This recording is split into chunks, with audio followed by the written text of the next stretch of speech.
Wow, that was very beautiful, but this has not been an easy evening, all these awards. Do I have a say in those awards, all those awards?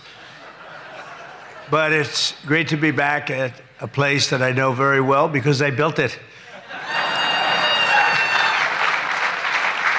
And I'm very proud of it because I built it for $2.9 billion less than the Federal Reserve building, which is a lot smaller, by the way. Figure that one out. But I am delighted to be here at the White House Correspondents' Dinner. Amazing people, a lot of people that I like. Some I don't like at all. But I respect most of them, I must say that. You do a great job, amazing job, and it's an honor. As I said 3 months ago, the show must go on.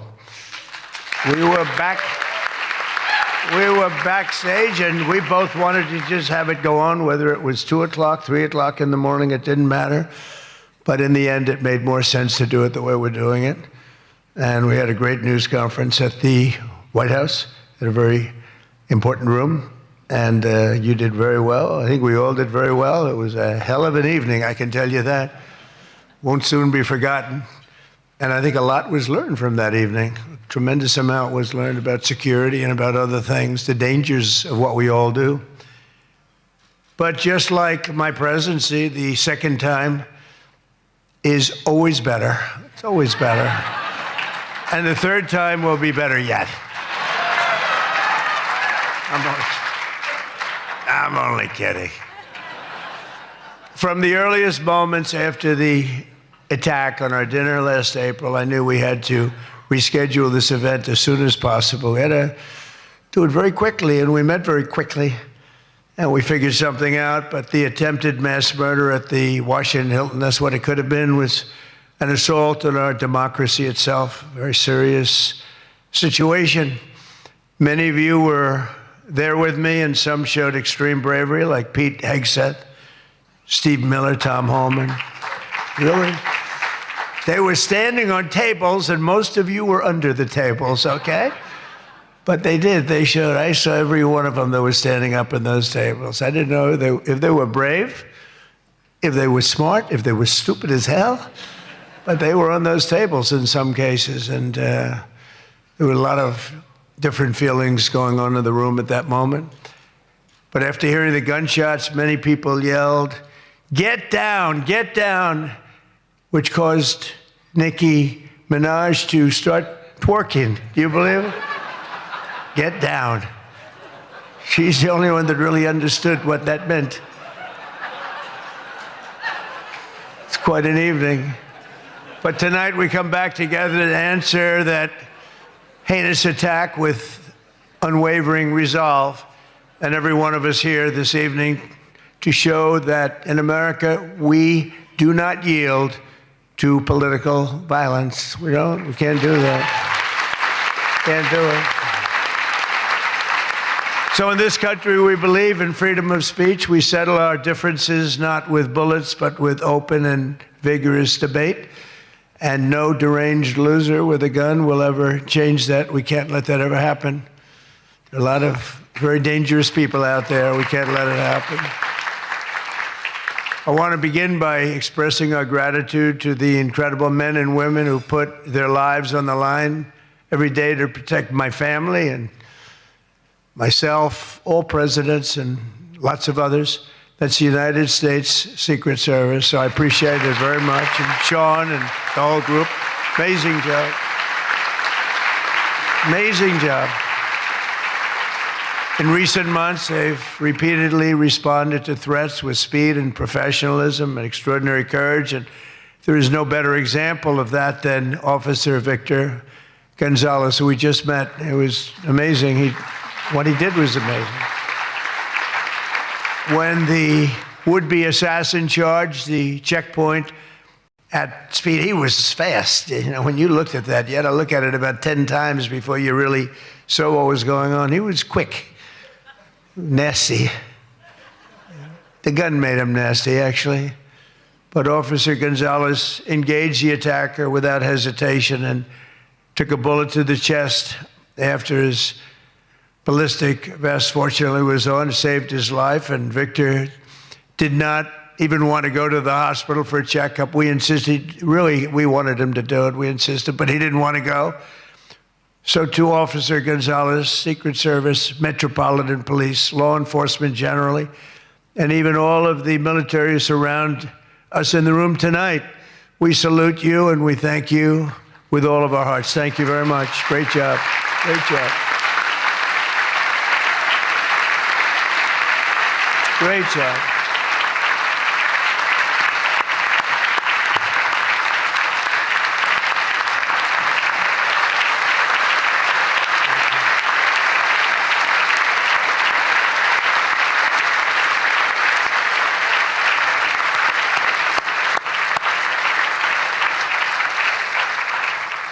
These are great people. So this evening we're picking up right where we left off, so let's have a little bit of fun, you know. I said, what do we do here? Is this supposed to be fun? Am I supposed to be serious? Am I supposed to be a comedian? So I guess you said maybe a little bit of everything. I know one thing, I could never have done the speech that I had ready just a short while. Oh, that was going to be a doozy. I was so psyched. I was going to rip people. And I don't know, just something changed. It's really for the better, but I just wouldn't want to do that. But we'll do a little ripping if you don't mind. But it is true. I said, how do we handle this? It's going to be a different kind of an evening, and it is. And in many ways, it's a more beautiful evening, actually. Everyone's looking really good tonight, and I know it was not easy finding shoes to go along with your bulletproof vests, which many people didn't want to wear because they'd rather die than look 20 pounds heavier. You know that, right? We have that a lot. They put one on me. I said, are you sure I'm not wearing this? No, you look exactly 20. They say, sir, it's about 21 pounds. I said, not good.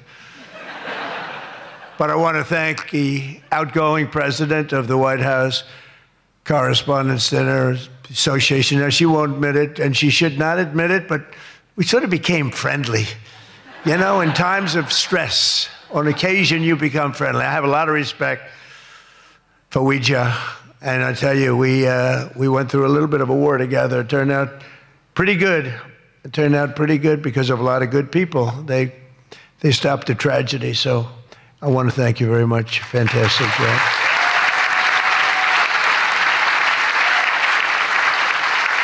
And Ouija worked extremely hard to ensure this dinner was rescheduled, and we want to just thank her family. I just met her parents, her children, her husband. What a perfect family. So it's really great. Thank you very much, all, for putting up with this, right? But let me also thank the incoming president of the Correspondents Association, Jackie Heinrich. She can be very tough as a reporter, I will tell you.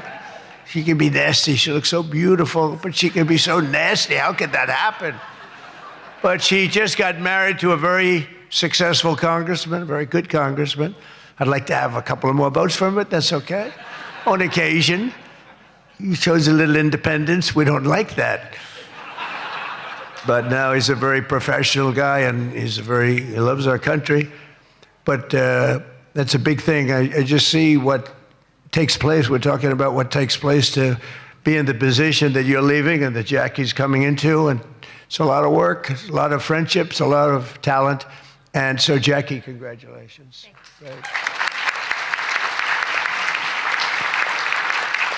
And congratulations are also in order for our favorite White House press secretary, Caroline Levitt, who just had her second child. You and your husband. She's great. She's done a fantastic job. We all love her. She's done a fantastic job. She is another one. She can be nasty. But sometimes she has no choice, right? But Caroline may have one of the hardest jobs in the White House. She has to deal with all of you all of the time. And you can be very difficult. You can be very, very difficult people. But I'm probably being a little bit oversensitive. Sometimes I really do think that some of you don't like me. In fact, I read a report, I get 93% negative publicity. 93%. So how the hell did I win the election by so much? Think of it, I don't think that's true. I can't believe it's 93. In the 80s maybe, but not 93. But this place is really the largest group of Trump derangement syndrome people ever put together at one time, I suspect. Some of you are lucky that our last dinner was cut short because I had brought with me what would possibly have been, I'm telling you, I had something. I was going to go after you. I feel so badly doing this. It's going to be such a letdown. Oh, yay. But your lives were really in danger the last time for an opposite reason. But on the plus side, your careers were saved, and we have we really do. We have a complete and total. I love the words complete and total. They say, but it means almost the same thing. I said, it doesn't matter when you say it. It's called emphasis. It's called emphasis. But everyone is now really warming up. The new White House military center, drone port, highly protected ballroom. We have our ballroom. The windows are this thick. I said to the people, well, if a bullet hits, what happens? Nothing. Nothing. It bounces right off, sir. This is the greatest bulletproof glass. I said, AK-47. That's supposed to be a big one. I don't know so much about the guns. My sons know a lot. But I said, I know it's big. What would happen? They go up, meaning it can take more. I said, so if I'm making a speech and I hear that pinging sound at a window, what would I do? Sir, leave the room right away, but you're going to be safe. We're building something that's going to be amazing. And in light of what we went through, I think people understand it. It's going to be amazing. A phenomenal, one of the biggest drone ports anywhere in the world, right on the roof, right protecting the White House, not only the ballroom. And what's underneath, it's supposed to be a top military secret, what's underneath, but then you get sued as usual, and you have to reveal that you're building this unbelievable situation downstairs with room after room of very complex stuff. It was the military's dream to have it built. I wanted to have a ballroom because for 150 years they wanted it. And then the generals came to see me and they said, sir, you're building something. This gives us an opportunity to do something that will be so unbelievable, never happen again. Because there's very little built under the White House, very hard to build under a very fragile building like that. It's very fragile, it's old, and a little different construction standards, frankly. And this is an opportunity for us to build something very powerful. I said, let's keep it secret. They said, no, we're telling you, sir, let's keep it secret. And then we get sued and we revealed every room, We told the people that did the suing, they're not good people. We told them, we said, you're being very unpatriotic when you bring a suit like this, but it is what it is, but it's really going, it's moving fast. We're ahead of schedule. We're right on budget.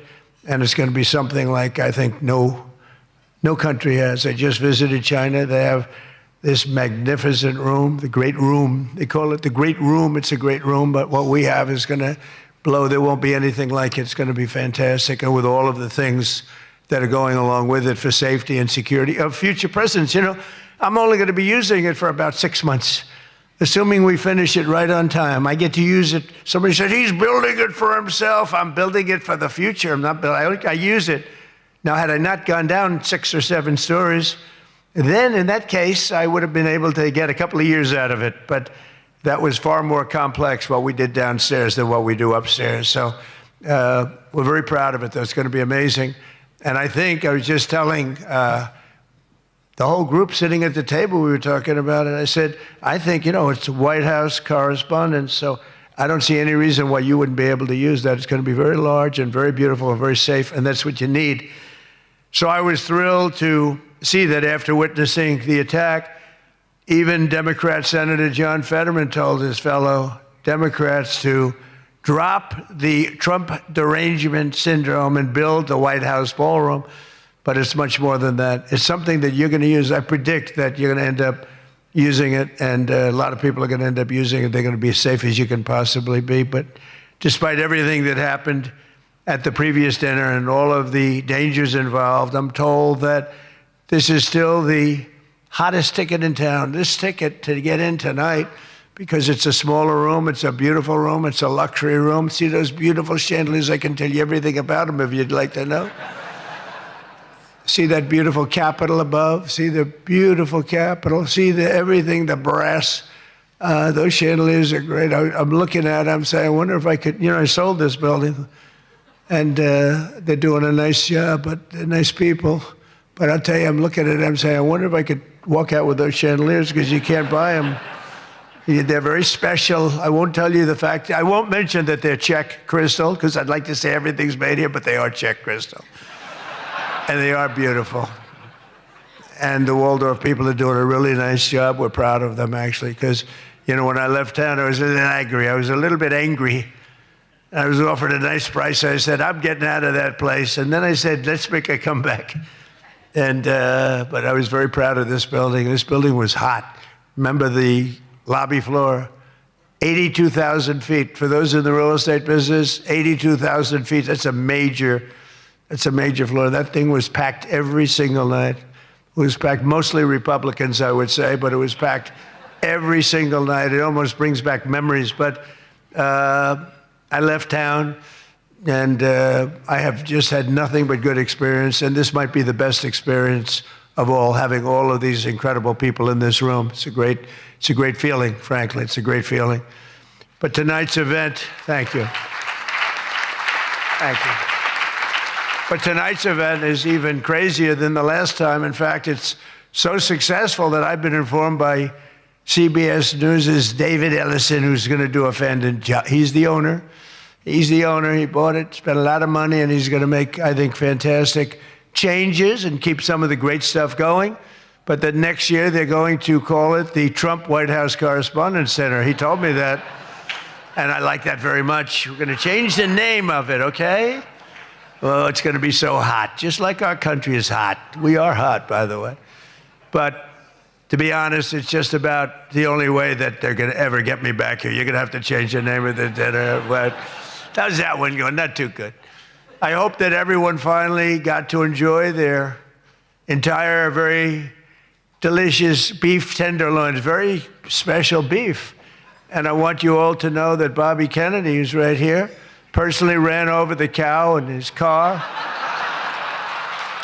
Boom. And he cut it up and he brought it here for you to eat tonight, so it's very fresh. And Bobby also suggested an appetizer featuring his favorite cut of male raccoon roadkill. But we drew the line at that, Cheryl. We said, no, we're not going to do that. We're not doing that. We love Bobby. I'll tell you, it is a piece of work. You think it is fun, but he is a very different kind of a person, I will tell you. But he has what it takes, and he's smart, and he loves the country, and he wants people to be made to feel good. You agree with that, Bobby? He wants people to feel good. And he's doing a fantastic job. Thank you, Bobby. Thank you. We can joke all we want, but thank you. A lot's happened since the last time we were all together. Last month, we hosted one of the most incredible sporting events in world history at the White House, the UFC Freedom 250 fight, the UFC fight. When I announced that we're going to build a boxing ring right outside of the front door of the White House, that took a lot of heat. But it turned out that was, they say, about the most viewed fight in history. It was beautiful. So many things happened. It was supposed to rain. We're going to do it the week before, and the weather was beautiful.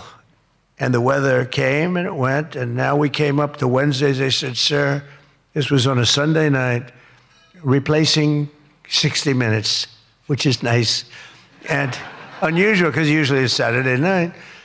And they said, sir, this was from Wednesday on. Tell me about weather, right? Sure, it's going to rain. I think you're going to have to. It's going to be one of the worst storms that we've seen in a long time. It's coming up the coast. It's going to hit you on Sunday night. It's going to be a disaster. I'm saying, can you believe? And you saw the ring we built, Dana White, the great Dana White, and everything. We had the best fighters in the world. Turned out we had the best fights that most people have ever seen, including me. It was just a miracle. But what happened is we're waiting for this rain to come all day long, and it's coming, and it's horrible. And it's 8 o'clock, and we say, I think it hasn't rained yet. I said, maybe we should postpone it an hour. Maybe we should make it the next day. We didn't know what to do. And finally, we just said, let's just have it. and it never rained. It was perfect. In fact, the week before, it was 92 degrees. It was nice, but this was like 72 degrees.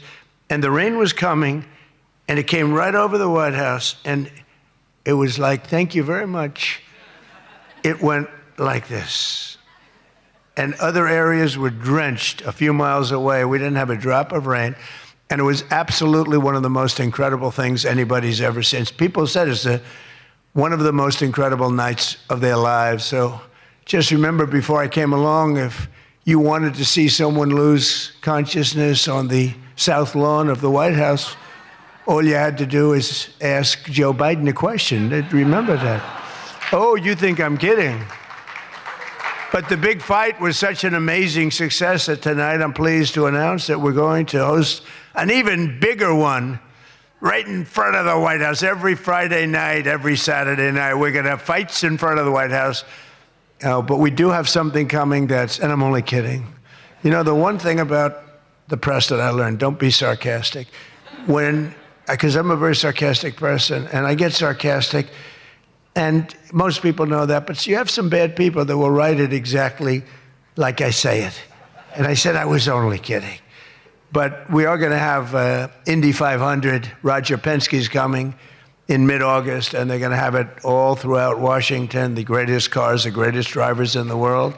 And that's going to be something. Already they have over 350,000 people signed up, going down Pennsylvania Avenue, around the Capitol.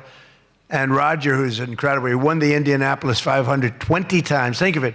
Germany, Japan, all these countries, they spend billions and billions of dollars trying to win the Indy 500. And Roger wins it. He literally won it 20 times. On the 18th time, I said, you know, that's amazing. I'm going to give him the Presidential Medal of Freedom. And I had him up.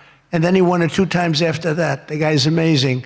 And he lost the last one by about 6 inches, if anybody watched it. So they're coming here, and it's going to be something really exciting. We have unbelievable events. It's an unbelievable country. And on July 4th, we were over at the mall, and it was raining. It was supposed to be really bad again. And we had 450,000 people show up, and that's a light number. And I was told, sir, we're going to have to cancel the event. This was not good. And it was drizzling a little bit, not raining very hard. And people are calling me, friends of mine were calling me. And I got a call from Brett Baer. Brett Baer said, it's not raining. I said, where are you? I was standing at the mall, and I'm waiting to go in the White House. Then others called up. They said the same thing. And I said, you know, this is terrible. But there was lightning. Not big lightning, but you don't have to have big lightning. It takes just a little bit to do some big damage. So they said, everybody must leave. 450,000 people were forced to leave, and they left. And then I said to myself, I said, let me call up and find out what the hell's going on. And I called up, and I spoke to a brilliant young man. He said, don't worry about it, sir. We can do it in a couple of weeks. I said, you can't do it in a couple of weeks. This is the 250th birthday. In 2 weeks, what are we going to do? Say, let's go? We're going to have a redo? No. I said, I'll speak if I have to speak at 3 o'clock in the morning, 2 o'clock, 1 o'clock, I don't care. Call them all back. They're all gone. 450,000, and most of them were in cars or heading back to Texas, and it was sad. And we said the show must go on. Very much like here, we said the same term, right? The show, it's a great term. It's true in life. The show has to go on. The show must go on. And I said, the show must go on. I put it out on Truth. The show must go on. And we had probably, Peter, 150,000 people come back, up higher, maybe. Thank you. Let's stand up, Peter. Tell them. More, right? It might have been more, but it was amazing. It was just an amazing crowd. And actually worked out better, a little like this. It worked out better than if we had done it at the normal 7 o'clock, 8 o'clock time. It was incredible. We started speaking at 11 o'clock in the evening, but tremendous numbers of people. Thousands and thousands came roaring back, and it was a great evening. And it was a celebration. And we didn't do it the following day, and we didn't do it 2 weeks later. We did it when we were supposed to do it. It was a fantastic celebration. But I can exclusively reveal to you this evening that for the heaviest of the heavyweights, we will have sloppy Chris Christie, one of the sloppiest human beings you'll ever meet, fighting, I would say, I could mention the governor of Chicago, but I'm going to mention instead Jerry Nadler. And they're fighting for a big piece of cheesecake, big fat piece of cheesecake. Who the hell wrote that line? But it is true. And then you have a Congresswoman, Alexandria Ocasio-Cortez, AOC plus 3. That's her 3 friends, right? AOC plus 3, and I watched her give that answer when she was over in Europe. It was not a good answer. If I ever gave that answer, I would be out of politics. Remember, you cannot have a 19-second wait time to answer really a very quite simple question. But we'll then have a rematch against an extreme, simple question on a foreign policy from Munich Security Conference. It was a big security conference, and this was our first time up in terms of that. And we had a sort of little preview, and then Anderson Cooper is going to fight Lawrence O'Donnell. I'm not a fan of Lawrence O'Donnell. I like Anderson, actually, because he's covered me well for many years. Then he went bad as soon as I went for politics. But for years, he loved interviewing. I did so many interviews with him, and he was great. But, you know, he's got a little different persuasion than me in many ways, actually. And Lawrence O'Donnell, never liked him, never thought he had any talent. But he's still making a living, so I can't knock it. But we had a contest for who had the lowest ratings and the lowest IQ on television. And that was actually Don Lemon, I think. You know, when I said that he's the dumbest man on television, I said, you know, when you say some things, you never make a comeback. It's not like, oh, gee, hey, Don, let's have dinner some night. But I know what I'm saying. And then you have Bette Midler and Jane Fonda actually held a concert to protest the first UFC fight. They didn't want to see the fight. And very few people want. They held an event. Like 3 people showed up. And given the choice between seeing some of the really beat-up faces of the UFC, almost everyone chose the people in the UFC. It was between the 2 of them of the UFC. And what about Bruce Springsteen? What the hell happened to that guy? He looks like hell. I don't care what anyone says. I'm not supposed to say. I'm sure he doesn't like the way I look, but I don't look so bad. But at a recent concert, Bruce, all he did was talk politics. He ought to run for office. That'd be interesting. But all he talked about, he made 4 political speeches in his 3-hour show. The tour has been renamed Bored in the USA. And his new song was so bad that Chris Christie, who's like a fan, you know, he goes out and tells everybody how he hates Chris Christie. Keep that guy out of my... And I see Chris Christie there again, high-fiving Bruce Springsteen in the aisle, and Bruce Springsteen saw him and didn't even lift his hand up. And I just wanted, because I used to be friendly with Chris. Chris, when somebody doesn't like you, write them off, forget it. You got billions of people in the world. You don't have to make a jerk out of yourself. But usually a comedian hosts this dinner, and I think we sort of changed it. Tonight we're going to have somebody who I think is really spectacular, but I've watched comedians get up for the dinner, because I have been here actually quite a few times, people don't realize. And there's one time in particular when Barack Hussein Obama hosted it. Do you know who that is? And he hit me hard, but actually he hit me with respect. I was sitting with Melania at a table, and you had Brooklyn Decker, supermodel, at a table right next to her. And I really always will like her. She's married to a great tennis player, Andy. And she was at the table, not at my table. And I have watched this clip thousands of times. They keep playing it because they think that was the evening I decided to run for president. It was not. In fact, I loved the evening. I looked at my wife. I said, can you believe it? All these people, that's all they're doing is talking about me. I love this dinner. It's true. And Obama was nice. You know, it's amazing how things work out. He actually showed a picture of the White House with a big Trump on top. Like I put a sign. And you know, I'm sort of doing that when you think about it, right? I mean, he wasn't really wrong. But no, he was respectful. He was good. But it had nothing to do. It had nothing to do. I just decided that I wanted to make America great again. This had nothing to do with that dinner. I've gotten so many calls, and for years they've been saying, was that the moment you decided to run? Really, no. I left that night And the press was there, a lot of the same people that I see. They said, did you have a good time? Unbelievable. And some thought I didn't have, but I did have. And I always remember, though, Brooklyn. She was so angry. She was much angrier than me. She was angry. She thought they were mocking me. And they really weren't. It was just one of those things. And I had a great time. But I left, and I sort of thought, I was there 3 or 4 times before that, but I sort of thought, wow, that dinner is really something special. And then I ran, I got elected. I thought the press treated me very, very unfairly.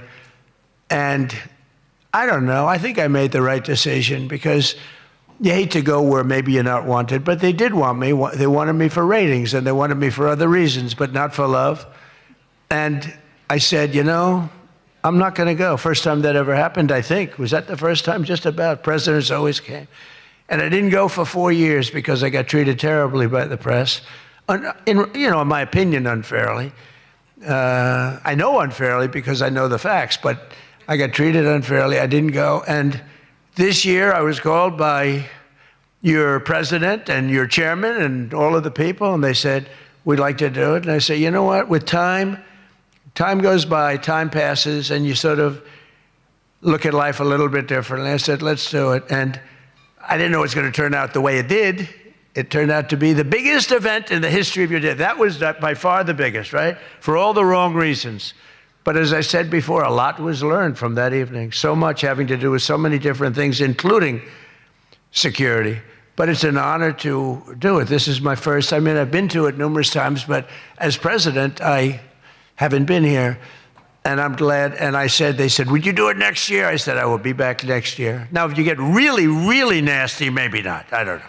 But we're going to be back next year. And or Jackie will treat me very badly. But this year, the association decided not to have a comedian, so they considered using Jimmy Kimmel, Jimmy Fallon. These guys, they're terrible. They're terrible. Stephen Colbert, these are people without talent. They get a lot, they have talent. You know who has talent? Their agent, getting them the money they get. They have no talent. But they are not comedians. They're not funny people. They're angry people. They're sick people. But the association really put on a big show, and they have somebody very special. I look forward to seeing him. And so they thought about going with a professional clown for entertainment. But Adam Shifty Schiff was not available. You know, he's known, I called him, I hate some people, you know, I shouldn't say this, I'm president, I'm not supposed to hate, I'm supposed to love everybody. But he's a terrible person, he's a liar. And I called him Watermelon Head because he has the largest head I've ever seen with the smallest neck, pencil neck. How does that big, fat, ugly head stand on a little pencil neck? And then I'm told that even Rosie O'Donnell reached out from Ireland. She really wanted to be here in order to honor me. She loves me very much, and she was desperate to come back to the United States and pay her respect to Donald J. Trump. But that didn't work out, unfortunately, because nobody wanted her to come back. But she's one of the greatest sufferers of Trump derangement syndrome. She's a sick young woman, sick older woman, I guess now I have to say. So instead, we're honored to have, for entertainment, the very talented mentalist, Oz Perlman. And everything to everybody, they said, are you going to stay? I said, yeah, I'll stay. I mean, I think I'll stay. What the hell else am I going to do? I've got Iran, I've got this, I've got that, which is all going extremely well. Don't believe the fake news. You know, it's the only thing we were talking before, I said, so we've hit Iran very hard. Their Navy is gone. Their Air Force is gone. 250 jets, no longer. 159 boats, good boats. In fact, I said, why the hell didn't we keep them? We could have used them. But 159 boats, all at the bottom of the sea. They have no radar. They have very few drones left, despite what you see. And every once in a while, they're going to set some things up, but they don't have much left. And by the way, they are talking to us right now. They'd love to make a deal. I don't think they're ready to. I don't think it's time yet, but I'm willing to listen. But they cannot have a nuclear weapon. We don't want to see Washington, D.C., or any of our cities, or Israel, or frankly, the Middle East, destroyed with a nuclear weapon, because I know the power of nuclear weapons. I see it. I get to see it. We're not going to let that happen. So this is all about, we will not let them have a nuclear weapon. And they would use it. They would use it if they had it. But Oz, I do have one question about what happened that time, because he was there. How the hell did you not see that coming? He sees everything. He sees everything. He's telling me about your grandmother and your this. Why the hell didn't you? We got to ask him that question when he gets up here. Why didn't he see that coming? But of course, this evening, it's really all about the fake news media and your handling of prizes, and writing and producing and performing made-up stories like the Academy Awards. You know, Academy Awards used to be the epitome of ratings. Outside of the Super Bowl, it got the second most ratings. Now it's down in the dumps. Nobody wants to watch it anymore because they took on Trump. They hit me all night long. They hit me. The winner is so-and-so. I want to talk about Donald Trump. I hate this man. Nobody wants to hear this stuff. Right, Peter? Nobody wants to hear. You ever see the ratings? They used to have 48 million people. Now they have 2 people watching. But they'll learn their lesson. But I want to personally congratulate CNN's Caitlin Collins on receiving her award. It was all about me. It's a fake. She shouldn't get the award. It was a fake. But I didn't mind. I said, Caitlin, congratulations. But it was fake. There's no question about it. But she's a young, attractive woman. She never smiles. I said, Caitlin, do you ever smile? Smile. You have a nice position. You're at CNN Fake News. You should be a happy person. So smile, Caitlin. Just smile. But we attack, and I thought Caitlin had really made it big with a major new sponsorship, but then I informed her that it wasn't her on the Bud Light can, it was Dylan Mulvaney. And Dylan Mulvaney cost Bud Light $35 billion in market cap. That was the worst commercial ever made, by the way, for those few people that want to hear that. Most people don't care, but I would. I wouldn't want to hire Dylan anytime soon. Think of it, they hired Dylan Mulvaney, and their market cap has gone down by $35 billion. Who wrote that commercial? And then you have writer Josh Dorsey. He also received, he's been killing me for years. No, he's been, and yet tonight he shakes my hand, he hugs me, everything nice. He kills me. Josh is amazing. He writes more stories than any human being.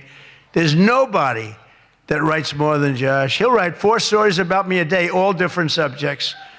I mean, I had the other day 3 stories, and one on the, he was upset about this. 1 was on page 7, 3 were on page 1. They were all written by Josh.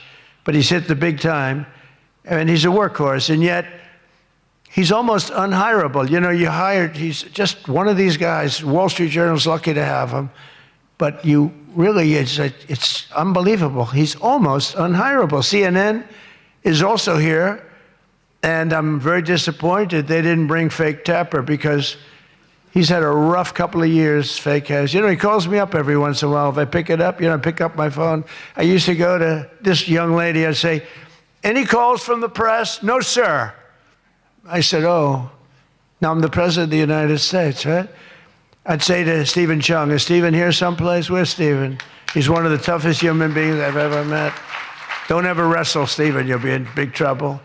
But I say, Stephen, let me ask you, did the press call? No, sir. You know, when I was a developer, I'd get a call every half an hour. For whatever reason, I always got disproportionate press. So I said, Stephen, nobody called? No, sir. 2 hours later, I say, hi, Steve, how are we doing? Everything good? Anybody call? No, sir, no press calls. I said, I'm president. Nope, they never call. So this went on for about a week. I'd say, Caroline, did the press call? No, sir, no calls. I said, nothing. It's over a week, I haven't received a call.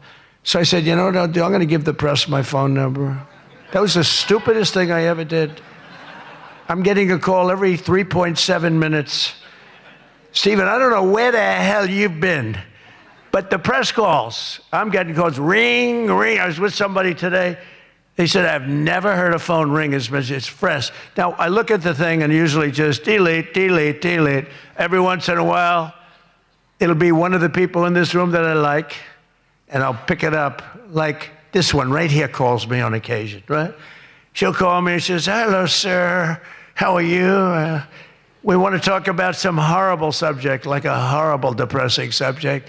I say, Jackie, I don't want to talk about it. Congratulations, however, on your new marriage. But I don't want to talk about it. But it's true. And people call me now. And so for weeks I go, no calls. And I learned then that both of them, they feel that I'm doing a great job. And they feel I'm above it all. And that no person, hundreds of people call, no person is good enough to talk to Trump. And so we don't even bother telling you. That's not the way it works, Caroline. You have to let me know, because sometimes I do like to speak to the press, but now I have the best system I've ever had. It rings, and just so you understand, you're much better at putting your name, because if there's no name, I just can't do that. You know, I pick up every once in a while. Hello, I'm from Reno, Nevada. We're a startup paper. We're calling us the Reno Express. I said, do you believe I'm the president of the United States? Mr. President, could I have your views on Iran? And I just hang up. No, I get the craziest calls. I mean, some of them, my wife said, I can't believe you do this. This is a hell of a way to live. But sometimes they get calls from very important. Sometimes I can straighten out stories that are going to be fake, and I can make them from a fake story to a good story. I always find that when you don't speak to the press, you always get a bad story. When you do speak to the press, you have a shot at getting a good story. Oh, look. No, look, if I were a reporter, and let's say I'm a big reporter, I work for the failing New York Times, or I work for, well, I don't know, do they ever come to these dinners? Didn't they cancel out a long time ago? Big mistake, they should be here. But I get a call. I've always found that, you know, speaking to them, you just do better. You do better when you can, when you have the time. You speak to the reporter, you treat the reporter with respect. Sometimes now there are reporters where it doesn't matter. You can be so nice to them, it doesn't matter. You get treated unfairly. But you have a lot of great reporters where when you speak to them, you can get your point across, and that's a good thing. But some people say that Jake Tapper is a great investigative reporter in D.C., and that's why after moderating our debate, it only took him 1 year to break the story that Joe Biden might possibly have suffered from cognitive decline. It took him 1 year. He wrote a book about how great he was mentally, not too good. And I don't like Biden because Biden was very unfair to a lot of people. But Jill Biden insists that Joe would have beaten me in 2024, even though he was way down. She said he was way behind in the polls because he was seriously ahead. She felt he was going to win because he was seriously ahead on deceased voters. He was leading in the deceased crowd, and there were a lot of them. You're finding out there's a lot of them. Look at the numbers that just came out yesterday. And it's traditional that at least one or two potential presidential hopefuls attend the Correspondents' dinner, but many of them seem to have really chickened out. I was disappointed that Gavin Newsom didn't show up. He didn't show up. He should be here. But I heard that he recently said that we will lose our country if we don't fight fire with fire. And to be fair, there's only one thing we know about Gavin, and that's that he definitely doesn't want to fight fire with water. He's got a lot of water and never uses. What a disaster. That should have never happened. But Gavin Newsom recently did a career-threatening, one of the worst interviews I've ever seen, where he said that he can't read a speech. He's incapable of reading a speech. He's a low IQ person. He's smarter, however, than all of the people in the room. And then he gets sued for being a racist, okay, when he said that. But he basically said he has various mental incapacities. He has difficulty in various other ailments mentally. And I'm looking at him saying, this is the worst interview. I'm watching this interview. I said, this is the worst interview I've ever seen given by a professional politician. I've been watching politicians for a long time, mostly on the previous side, because I haven't been doing this too long. How am I doing? Not bad for the number of minutes spent. Not bad, but with Gavin. So he said that all these things, and I said, anybody running against him, all they have to do is take that one interview and you can't lose. I actually put out a statement that Gavin Newsom has come out and said he will not be running for president because nobody can say what he said about himself and survive. Newsom was in big trouble when he openly admitted that Kamala was smarter than him. She said, Kamala, is smarter. If Kamala is smarter than someone, you don't want that person to be president of the United States of America. Between California's policies of enabling wildfires, paying drug addicts to be homeless, giving free sex changes to illegals, and telling rich people they're going to take away, all of your money is going to be taken away. People are fleeing, and they're fleeing in droves. We can't have that in this country. It's becoming such a horrible and dangerous location that Ilhan Omar, one of my favorites, and her brother are thinking about moving together, very much in love. The video has surfaced recently of Ilhan giving a speech referring to World War II as World War XI. And they asked her about that. She thought she got it right. But I'm not surprised, because she's a low IQ person. And she's also a very dishonest person. And she ought to get the hell out of our country. She shouldn't be here. She shouldn't be in our country. She also calls her brother husband number one. Omar is reportedly being investigated for fraud. She revised her net worth. I was shocked to see that she was worth much more than $30 million. And then when the press got on her, she revised it slightly downward to less than 18,000. So she went from much more than 30 million to 18,000. And I know Democrats, and the word Democrat is something that's come into fashion. I changed the E with a U, and most people don't know that dumb has a B, so we don't have to worry about that. It's very quiet. I thought it was quite good, but I haven't gotten much credit for that. Fake news, good. Pocahontas, good. I won't say Lion Ted because he's on my side. I don't talk about past conquests, but we have a lot of them. I won't talk about them. They got a whole table full of Republicans there. They're saying, no, don't mention my frickin' name, will you please? But we've had a lot of good names. But the Democrats are there to destroy wealth, and honestly, they've gone absolutely crazy. Gavin Newsom's not only a man who really wants to run for president, he's doing a bad job running a state. You can't have somebody like a J.B. Pritzker, who I understand is not present, sadly, but some people say, never use the fat word. And I don't. I would never call anybody fat. I have my own problems. It's not like I'm perfect. Sir, in the back, don't call him a fat pig, okay? I'm sticking up for him. Don't call him you. You can't do that, sir. You can't call J.B. Pritzker a fat pig, please. All right? Thank you very much. I appreciate it. Everyone's trying to figure out, who is that guy? Does he exist? But the nice part is when you do that, the press can't get you, because I'm defending a man who obviously has a problem. Actually, he's lost a lot of weight. I saw him recently. He lost quite a bit of weight. I don't know what the hell. He's got no chance, believe me. Anything he does, the family threw him out of the business. A number of other potential Democrat contenders sadly refused to show up tonight. We invited Elizabeth Pocahontas Warren. She's referred to Pocahontas because, in fact, I had to apologize. People came up and they said, we want you to apologize to Elizabeth Warren for calling her Pocahontas. And I ended up apologizing to the real Pocahontas. But Elizabeth Warren was supposedly of Indian heritage. And then she took the test, and she only had 1,024th Native American. And I said, you know what? I think I'm more of an Indian than she is. So this is what we have to deal with. But Senator Warren did not accept our invitation to debate. I wanted to debate her on various and sundry things, and she decided not to do it. And I decided to bury the hatchet. It doesn't matter. And well, I'm not going to say this next one. Do you want to hear this one? How bad? She wasn't high up on her totem pole. Who the hell wrote that? No, she's bad news. I wanted to make sure that Jack Smith, deranged Jack Smith, remember he went after me for about 2 years? How did he do? Not too good. I'm in the White House and he's not doing as well. I was going to say he's in a different kind of a house, but he's a deranged human being. He's a bad prosecutor.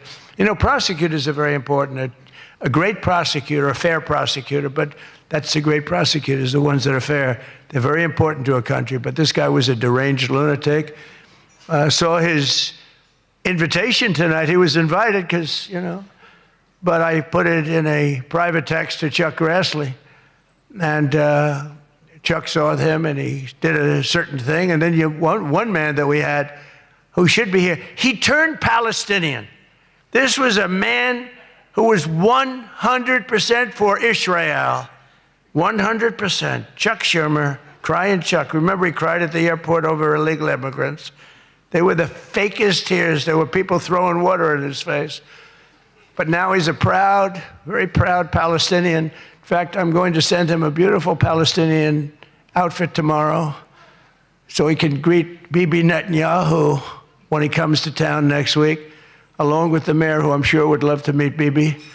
They're not treating Bibi too well, but Chuck wanted to join us tonight, but he didn't want to be violating many parts of the Palestinian rules, regulations, and certainly he didn't want to violate Sharia law, his new founding. And all joking aside, I do think we need term limits in Congress. I think term limits are very important because I see what's happening. I see what's happening.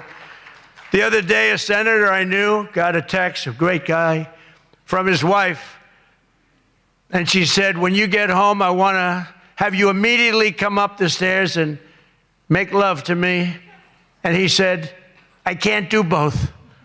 You know what? In other words, you can't go up the stairs and make love. Does anybody get that? Well, I thought that was actually pretty good. That was actually the only thing I thought was good in this whole frickin' stupid speech that they wrote. That was the only good one, and that went down with not exactly great laughter. I think, in other words, you can't go up the stairs and make love, too, So we're looking for term limits. Does anybody understand this stuff? But I really do wonder whether the Democrats are trying to lose the midterms. In Maine, they nominated a guy with a Nazi tattoo. But don't worry, Democrats. Word is that Plattner's replacement, he throws bottles at women. This guy throws bottles. This guy's another lunatic, by the way. Although I think Plattner might have done surprisingly well because we're in the age of Trump. Call it what you want. People can do well today. Plattner, I don't know. But, people don't have the guts to stick it out, but it looked like he was guilty of a lot of stuff. He certainly didn't defend himself very well. In Texas, the Democrats are running a candidate named James Telefrico, who hates guns, hates oil, hates sex, hates women, and who said he is, quote, a Christian who hates Christianity. Other than that, I think his platform is quite good. And that means that he's not going to do very well against Ken Paxton, who hopefully in Texas is going to win. But Telefrico, he's Alfred. You know what he looks like to me? Alfred E. Newman. Do you remember Alfred E. Newman, Mad Magazine? I said, that guy is Alfred E. Newman. Can't imagine he'd win. Well, I have all of the press here in one place. I have to say that we're having an amazing load of accomplishments that the media never talks about. For example, under my administration, a once feared and powerful regime that relentlessly attacked America has finally been toppled. Their former leaders have been removed, and they're now being run by a gay dictator facing internal divisions. But I, for one, wish Barry Weiss all the best at CBS News. She's a wonderful woman. Most of the press lives here in Washington, D.C., and you should be thankful for me for what my administration and I have done to make our nation's capital, which was one of the most dangerous and unsafe cities anywhere in the world, one of the safest cities in the United States. Crime is down 88%, and our capital is shining again with 62 monuments, statues, water fountains looking more beautiful. The graffiti's all gone. The tents are all moved out of the parks. The fences are all done. Our capital looks like it's really in good shape. And people coming here, people in the White House, they work in the White House, they all say, young women, young guys walk up. They say, thank you, sir. 2 years ago, we lived in a dangerous city. We lived in a city where 150 people were killed a year. And now we have almost a crime-free city. Our National Guard has done an incredible job, and we've removed over 5,000 career criminals. We removed, there's one stat, I think it's a great stat. It's to me, it's fantastic. 2% of the people create 91% of the crime. That's something you can fix, and we fix it. We moved out over 5,000 career criminals out of Washington, D.C., and we have the greatest capital in the world. Again, it's beautiful, it's thriving, the restaurants are thriving. You couldn't get into a restaurant because they didn't have, all the restaurants were closing. And if you even got in, you felt unsafe. People were getting into Ubers and they were being attacked when they were in an Uber. It's not happening anymore. We have tough, smart people, and they have done a fantastic job. Washington, D.C. is safe again. You can't get into a restaurant. The restaurants are opening up. They're opening up all over the city. They can't get, it's the exact opposite. They can't get space. But mostly I've given up on you and the media so that now I just gave up on you and I'm number one on TikTok. Did you see that I'm number one, Stephen? Is that true? I'm number one on TikTok. So how could they be so bad? 520, think of this, 425 billion views. Can you believe that, Peter? I mean, let's go, Peter. I gave up on you people. I gave up on traditional press. And it obviously worked because we did win in a landslide. I mean, somebody's got to be saying something good about me. But TikTok, good old TikTok, and I was able to get it sold to a group of very wealthy people, mostly Americans. I was told President Xi, who's a man that I get along with very well, he was a hard no for the sale of TikTok. They all said he's a hard no. I said, well, let's call it, put your group together. They put it together, billions, hundreds of billions of dollars. I called up President Xi. I said, President, look, these are American people. They're wonderful people. In fact, one of them happens to own CBS, actually. I mentioned his name. I said, these are wonderful people, and it'll be a good thing. Does it mean anything, President? It's nothing. It's nothing. They love your country. We'd love to see you approve the deal. And he goes, all right. That was it. It was done. And we sold TikTok. And he's a friend of mine. And he's not contributing to problems like other people contribute to problems. So we get along. But we made the deal. But number one on TikTok is Trump, and that's probably why we won. But for all of the trouble that you give me a lot of trouble, a lot of heartache. I hope all of you know that I believe in the free press more than anyone in this room does. Maybe not quite. But that's why I'm proud to be the most open and transparent president in history. They called me that. You know who calls me that? Caroline. That's about it. So would anybody else call me that? I think Peter would call me that. Am I the most transparent? Biden never used to answer your questions. He'd ask Biden 20 questions, he'd never get an answer. Who's the most transparent president, Peter? Who? Who? I look at him, it's the first time he's tongue-tied. I cannot believe it. Oh, he's not going to be happy tomorrow. But you people have no idea how lucky you are. When I'm gone, you're all going to be broke. Your business model is going to be finished. No, it's true. When I'm not around, you're going to be broke. There's not going to be anybody to report on. Nobody gives a damn about anybody else. The New York Times the other day had 5 stories about me. You know, before I got into politics, in my whole life, I had 7 front-page stories. This is years of success. I think 6 were good, 1 was bad. I had 5 stories, 7, 5 good. Yeah, I had a total of 7 stories on the front page of the New York Times. That's not bad. Now I average about 3 or 4 a day, all different topics, all bad, everything bad. But here we are. I mean, here we are. In fact, when I'm finished, I'm going right back to the Oval Office. So I have to be doing okay. But we are all doing good together. That's why tonight, to show just how much I care about the press, and I want to save your ratings, I'm pleased to announce my intention to, and this is somewhat of a scoop, my intention to run for a 4th term as President of the United States. I will be doing that. I will be having an official, in fact, I think I have,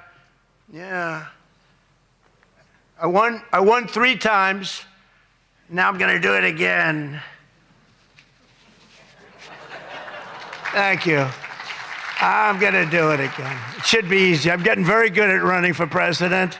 No, I won 3 times, did very well the 2nd time, by the way. It's a rigged election, but we don't have to talk about it. You know, it's interesting, when you come back and you do a good job like we did, you don't care about it so much, but we do have to tighten up these elections because they really are in seriously bad shape. But On a serious note, I want to say once again, I just want to thank you all. It's been an interesting evening. I didn't really know what to expect, and it's far worse than I actually thought, but if you want to know that. But I didn't know exactly what to expect, and I've made a lot of friends tonight. I've made a lot of good friends tonight, probably made some enemies also, but it's been an experience that is something that we've all shared together, because we're all in this room tonight because most of us went through a period of trauma from just a short while ago. And you know, some people said they wanted to come, but they were afraid to come, and you people weren't afraid to come. There were a lot of people that said, Jackie, they don't really, you know, they didn't have the courage to come. And we don't want that to happen.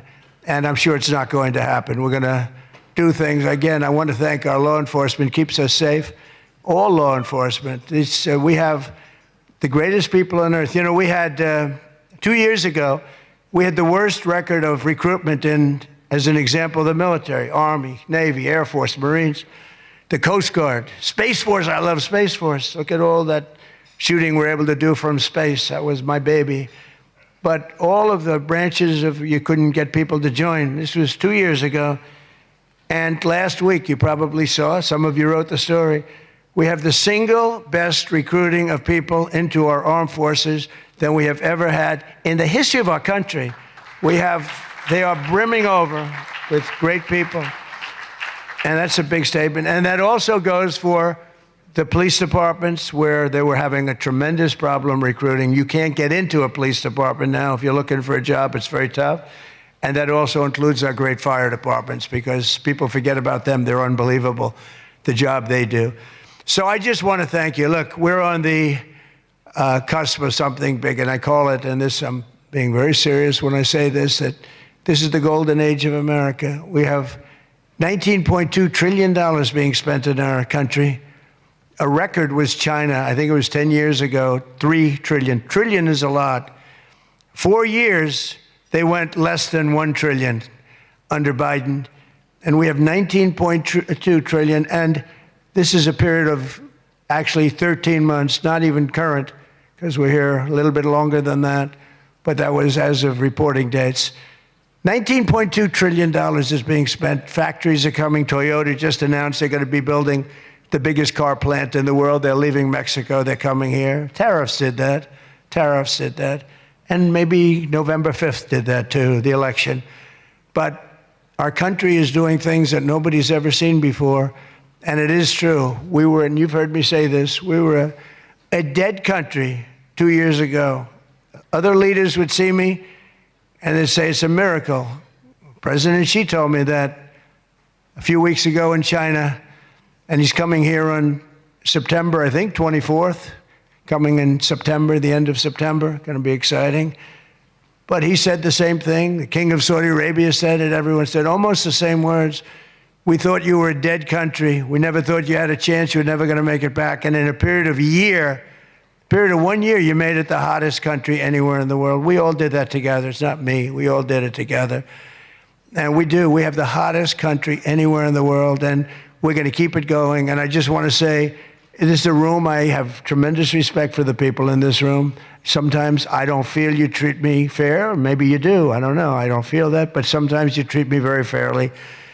And I have a lot of respect for your profession. Your profession's amazing. And I just want to thank you for having me. And it's been fun. And I've met a lot of great people. And, you know, I used an expression, and I've used it right from the beginning. I did this for one reason, to make America great again. And that's what's happening right before your very eyes. We have made America great again. It's going to get a lot greater. So thank you all very much. It's an honor to be with you. Thank you. Thank you very much. Thank you.